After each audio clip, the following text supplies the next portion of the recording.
हाइना के 60 से 70% बच्चे मरे हुए ही क्यों पैदा होते हैं? और हाइना के बच्चे जन्म लेने के तुरंत बाद ही अपने भाई बहन को क्यों मार देते हैं? हाइना की प्रजनन प्रक्रिया को सभी जानवरों में सबसे खतरनाक और विचित्र क्यों माना जाती है?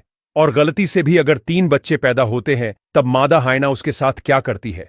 आज हाइना के बारे में ऐसी रहस्यमय और अद्भुत जानकारी देंगे जो आपने शायद इंटरनेट पे कहीं नहीं सुनी होगी। हाइना के बच्चे एकमात्र ऐसे बच्चे हैं जिसके जन्म के समय पर दांत और नाखून पूरे विकसित होते हैं, आंखें खुली हुई होती हैं और जन्म के तुरंत बाद वह आक्रामक तरीके से लड़ने में सक्षम होते हैं। दूसरी ओर आप किसी भी दूसरे जानवर के बच्चे को देख लो, लायन, टाइगर या तेंदुआ, उन सभी के बच्चे जन्म के समय पर आमतौर पर अंधे, असहाय और कमजोर होते हैं और पूरी तरह अपनी मां पर निर्भर होते हैं। बच्चे को जन्म के तुरंत बाद मादा उसे जमीन के नीचे खोदी गई छोटी सी गड्ढे जैसी गुफा में रखती है। भले ही हाइना के बच्चे जन्म के समय में पूरे विकसित हो गए हो, फिर भी वह 4 या 6 महीने तक पूरी तरह मां के दूध पर निर्भर होते हैं। लेकिन अगर एक साथ 2 बच्चों का जन्म होता है और मां का दूध अगर दोनों को पूरा नहीं होता हो तो सिबलिंग राइवलरी भी होती है, यानी मजबूत बच्चा दूसरे कमजोर बच्चे को मार भी देता है, क्योंकि दोनों बच्चे जन्म से ही एक दूसरे के साथ लड़ने के काबिल होते हैं। यह सिबलिंग राइवलरी अक्सर तब होती है जब मादा शिकार करने गई होती है। अब जानते हैं कि हाइना की प्रजनन प्रक्रिया को सभी जानवरों में सबसे खतरनाक और विचित्र क्यों माना जाता है। दरअसल नर हाइना को प्रजनन करने के लिए मादा की स्वीकृति प्राप्त करनी होती है। अन्य जानवरों में आपने देखा होगा कि मादा को प्राप्त करने के लिए नर जानवर अपनी ताकत और आक्रामकता दिखाते हैं, फिर मादा सबसे ताकतवर नर को चुनती है। लेकिन हाइना का मामला इससे उल्टा है। यहां नर हाइना को मादा के आगे कई दिनों तक विनम्र रहना होता है और मादा का विश्वास शांति और ठंडे दिमाग से प्राप्त करना होता है। क्योंकि मादा हाइना नर से ज्यादा आक्रामक होती है, इसलिए नर हाइना मादा के आसपास विनम्रता से झुक कर रहता है और मादा का विश्वास जीतने के लिए उसका पीछा करता रहता है। मादा हाइना नर का स्वीकार करने में कई दिन से लेकर हफ्तों तक का समय लगाती है, और जब मादा नर को पास आने देती है, इसका मतलब है कि मादा ने अब उस नर को स्वीकार कर लिया है। इसके बाद वह प्रजनन के लिए तुरंत तैयार होती है। लेकिन यदि मादा को नर के प्रति जरा भी शंका होती है या नर का व्यवहार में उसको विनम्रता की कमी लगती है, तब उस नर पर वह गुस्सा हो जाती है और नर को दूर भगा देती है। अब चलते हैं हाइना की सबसे अजीबोगरीब प्रजनन प्रक्रिया की ओर। दरअसल जब मादा हाइना विनम्र और धैर्यवान नर को चुन लेती है, तब उसके बाद तुरंत यह प्रक्रिया शुरू होती है। मादा हाइना का जो प्रजनन अंग होता है वो अन्य जानवरों की मादाओं से काफी अलग होता है। अन्य जानवरों में मादाओं के और नर के अंग एकदम अलग अलग तरह के होते हैं, जबकि मादा हाइना का अंग बिल्कुल ही नर हाइना के अंग की तरह दिखता है। दोनों के अंग में तकरीबन कुछ ही तफावत होते हैं।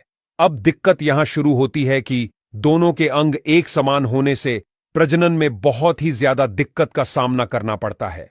मादा जब पूरी तरह तैयार हो जाती है, तब उसका यह अंग भी नर हाइना की तरह थोड़ा बड़ा और अधिक लचीला होता है।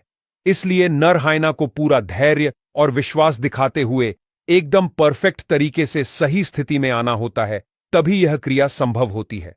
लेकिन अगर नर हाइना जरा सी भी जल्दबाजी करता है तो मादा हाइना को काफी दर्द होता है और वह उस पर आक्रामक रूप से गुस्सा करती है और यह क्रिया वही रुक जाती है।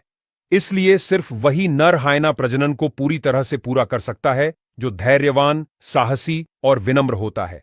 हाइना की यह क्रिया तकरीबन 2 मिनट से लेकर 10 मिनट तक चलती है। इसके बाद नर और मादा अलग हो जाते हैं और उसके अंग भी वापस मूल स्थिति में आ जाते हैं।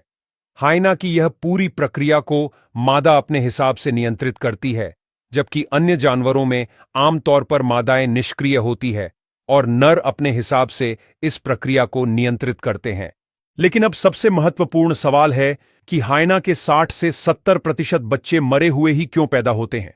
दरअसल जब हाइना की प्रजनन प्रक्रिया पूरी हो जाती है, तब उसके बाद तकरीबन 3 से 4 महीने तक मादा हाइना की गर्भावस्था चलती है।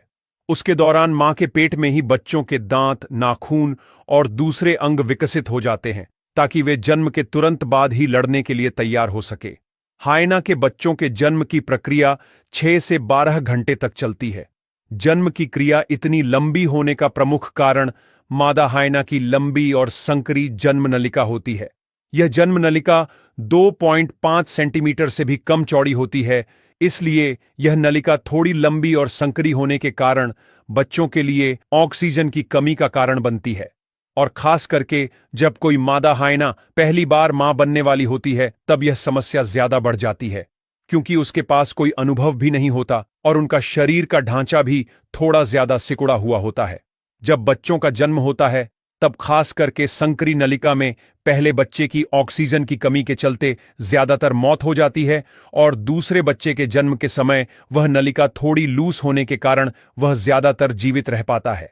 मतलब कि ज्यादातर प्रथम समय मां बनती हुई मादा हाइना का पहला बच्चा 60 से 70% मर ही जाता है, जबकि दूसरी बार मां बनने वाली मादाओं में यह प्रमाण थोड़ा कम देखने को मिलता है।